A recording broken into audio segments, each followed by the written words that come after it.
সালা সকাল থেকে আমি যা করছি সব উল্টো পাল্টা হচ্ছে, একটাও কাজ ঠিক হচ্ছে না। কোন অনামুখর মুখ দেখেছিলাম কে জানি।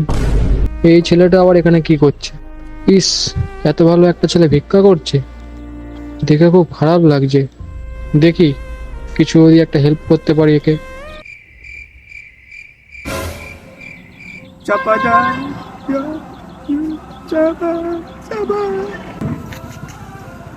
সকাল থেকে কিছু খেয়েছো?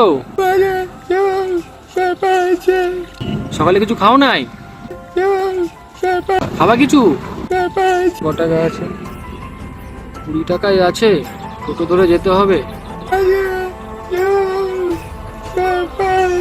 আমি নয় হেঁটেই চলে যাবো একদিন। তুমি 20 টাকাটা রাখো, বুঝেছো? আমি ভগবানের কাছে প্রার্থনা করছি যেন তোমার সব দুঃখ কষ্ট চলে যায়, তুমি যেন ভালো হয়ে যাও, সুস্থ হয়ে যাও। ভগবান একটু দেখো, ওনাকে ঠিকঠাক করে দিও। যা কথা বলতে পারছি। দিলি তো ধান্দাটা ঝাড় করে।